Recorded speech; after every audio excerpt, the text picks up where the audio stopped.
So here is the reason your relationships do not last past 6 months. Hey guys, in case you don't know who I am, my name is Danny and I'm a love and self-esteem coach that works with gay and bisexual men. And today we are talking about short-term relationships and why you are struggling to maintain or sustain or keep a relationship longer than 6 months. So often, the guys that I work with struggle to keep a relationship even past 3 months. And you have all heard it before, especially if you identify as somebody who is part of the queer community, that in the gay world, a 3-month relationship is equivalent to a year relationship. A year relationship is equivalent to 3 years, right? It's almost like we equate our relationships to like dog years, where it's like 1 human year is like 5 years for a dog or 3 years for a dog. We kind of do the same thing with our relationships. And I think A, that speaks volumes about how we view relationships. And B, I think it also talks to the issue within the community when it comes to being able to commit to a relationship long term. So if you are struggling to keep a relationship for more than 6 months, I wanted to give you some reasons as to why that is a possibility. And the first one usually is you have unrealistic expectations about the relationship itself. This is not uncommon. This is something that I see all the time. And the one thing that I encourage you to do is to sit down with yourself and create a list of expectations. What are things that you expect in a relationship when you are in it, or when you meet somebody, or when you find somebody, or when you're connecting with somebody, right? Because that's going to be very important. If you have this long list of expectations and you are dating somebody, you're not going to be present in that moment because you're running through that punch list as you are on a date with this person. That's one reason. Or another reason is you have no idea what it is that you're looking for. And therefore, you're just very easily influenced by that situation and you fall super hard, super fast, and then it fizzles out after a short period of time. So I would highly recommend taking a seat, sitting down with a pen and a paper and writing down what your expectations are in a relationship. And then what I would do is I would present that to somebody who you are very close to, a close friend or a close family member, and ask them whether they think that those lists of expectation or that list of expectations is realistic, right? It's an exercise in kind of putting you or checking you into reality. I am not saying that there are certain expectations that are not necessary, right? Because every single person is different. Every relationship is subjective, and you're going to require certain things that other people may not. But that's when we talk about compromise and what you're willing to compromise on. And the one thing that I tell people to never compromise on are your core values, because then at that point you are going to lose yourself and your self-identity, and it's going to be a much further road and a much more involved process of getting back to who you are and your authentic self, right? The second thing here is you are infatuated with the idea of dating. I'm trying to figure out the best way of wording this, but I think at the end of the day, I'm just going to have to say it.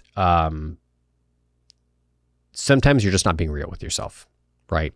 And it's very easy for us to fantasize about what a relationship would look like because of what we see on television and movies and social media and all of these things. Like even on social media, for example, on TikTok and Instagram, you see all of these couples that are showing their relationships and they're living the most incredible relationships. They are traveling to Bali every other weekend. They're going to these really cool going on these really cool little adventures. They're always incredibly romantic with one another and physically intimate and all of those things. And it's not to say that none of those things exist, because they do. But you're seeing all of that in a very consolidated version on a screen, and it's not in real time. Most of the time, the way these relationships are depicted are edited. They're not super real. And most of the time, these couples end up breaking up after 6 months to a year. If you don't believe me, go and check out a lot of these couples that you have followed before. A lot of them, unfortunately, don't last that long. So basing your relationship off of what you see on social media, on television, in movies is not realistic. That's you falling in love with the idea of the relationship and the idea of dating. The harsh reality is that it takes work. It takes commitment. It takes sacrifice. It takes the ability to be patient, to be compassionate, understanding, empathetic, to put your own personal views and shit aside in order to be able to hear out your partner's views. And even when you hear your partner's views, if it's something that you don't agree with, being able to find commonality and common ground and be able to still have respect for that person, even if you have different perspectives and different views. These are all things that are involved in creating a relationship. So is it that you are actually in love with the relationship itself, with the person, with your partner, or is it that you're in love with the idea of what a relationship represents? It's a really important thing to ask yourself. The third thing here is commitment scares you, and I get it. Commitment can be a very scary thing, especially if you have been hurt, especially if you've had failed relationships in the past, and all of those things, right? And for some, commitment represents a form of jail, a loss of freedom and independence. But I want to challenge you on that, because healthy relationships actually emphasize and highlight that sense of independence and freedom. It is encouraged in a healthy relationship because keeping that sense of individuality keeps that strong sense of self-identity, which is, at the end of the day, your ability to be authentic and vulnerable in who you are. And that person fell in love with you because of that. So if you have this mentality that going into a relationship is going to end all of that, that's something that you need to work on. That's something that you have to unpack. The other part of this is the fear of failure. Failing, particularly for men, particularly for queer men, is a tough one. It's a hard subject because there is a majority of our lives that is spent trying to hide who we are because we feel like who we are is not good enough, or is not right, or is living in sin, or is an abomination, or whatever it is you want to call it. So we latch onto external things to receive our validation, right? Success in our careers, success in our friendships, success in our physical appearance, success in all these different things.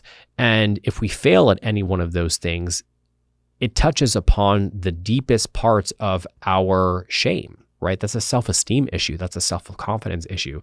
So committing to a relationship can be incredibly scary, because what if that relationship does not work out? Is that viewed as failure?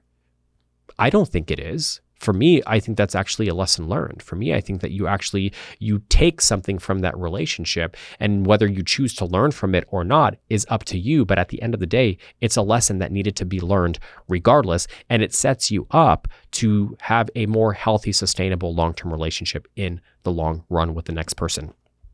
The other thing here is you need validation from multiple people. And if you are the person who needs validation from multiple people, we got to sit and have a conversation, boo-boo, because that's an insecurity issue. That is something that you are harboring deep down within, the need to be looked at by men all the time, to be desired, to be validated, to be the hottest one in the room, to feel like you are still sexually desired by people.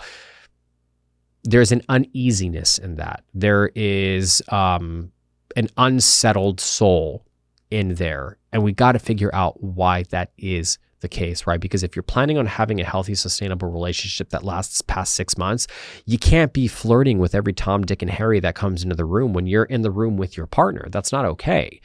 The difference here is if you and your partner have agreed upon that being okay, then cool. I will shut my mouth, I will lock it up, and I will throw away the key, because at the end of the day, that's an agreement that you have with your partner, and you guys are both okay with that.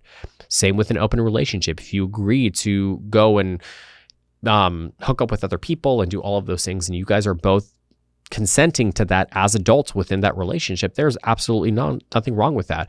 But if you are somebody who is coming to me and saying, I want to find a healthy, sustainable, long-term relationship, and I cannot seem to find or be in a relationship for longer than 6 months, this is something that you have to take into consideration. The other thing here is that you're just not ready for a long-term relationship, and that's okay. You got to be real with yourself, though. You have to sit with yourself and say, am I ready? Do I feel like I have the ability to invest time and energy into making this thing work? Because what I can tell you is every relationship has a honeymoon phase, and it is the easiest part of a relationship. It's all fun, it's exciting, it's new, it's invigorating. But when that honeymoon ends, because it will, doesn't mean that the connection and the attraction and the excitement has to end, but that initial just kind of high of the relationship will end. That's really when the work begins. And are you ready for that? Are you ready for that commitment?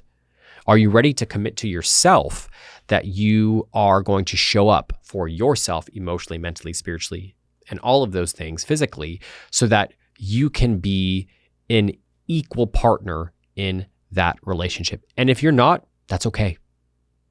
You don't have to be. But please don't go out on dating apps and put on your dating app or your profile that you are looking for a serious long-term relationship when your intention is not that. Don't do that, because that's where I think a lot of confusion is or happens within the community. People who are looking for long-term relationships are connecting with people who are not, but are putting that on their profiles and stuff like that because maybe they are playing around with the idea of it, but they're not 100% sure. No, intentionality is everything. You have to be intentional when you are dating. And the last one is, maybe you're just not monogamous. And that's okay. If you are somebody who does not believe in monogamy, there's no problem with that. That still doesn't mean that you can't commit to something, right? Polyamory, open relationships, doesn't mean that there's no commitment involved in that whatsoever. In fact, it involves very serious commitment, the commitment to communicating with your partner, the commitment to sticking to the rules of engagement within the relationship, the commitment to prioritizing your primary partner over the other people that you're meeting and you're hooking up with, right? That all involves commitment. But if you're looking for a relationship to last longer than 3 months, 6 months, a year, you have to be very real with yourself. Are you somebody who truly believes in monogamy, or do you just like the idea of monogamy? Are you somebody who is truly monogamous, or have you been indoctrinated to believe that that's what you should be prioritizing? And if you are somebody who comes to me and says, after I've evaluated my core values and I truly believe in monogamy, then great. Then we have somewhat of a direction. We know where we're going. But if you are not somebody who believes yourself to be monogamous, great. That's also great. We also have a direction in which we can go with that. But you have to be very real with yourself. I hope you guys found that to be helpful. Leave me a comment. Let me know how you guys feel about this. Has this been your experience? Have you been struggling to find a relationship for more than 6 months? Give me your feedback. I love to have these conversations with you guys. If you are really struggling with this and you're really wanting to find a sustainable long-term relationship, reach out to me. Book a one-on-one coaching session. Let's have a conversation. Let's get you to where you want to be in 2024 when it comes to your relationship goals. I have worked with many individuals and many couples before and have helped them to find that successful relationship that they're looking for. Make sure you make sure you subscribe, and I will provide you with all the information in the description down below for my other social media platforms, my website, all that good stuff. Hope you guys are having an amazing day, and I'll see you in the next video.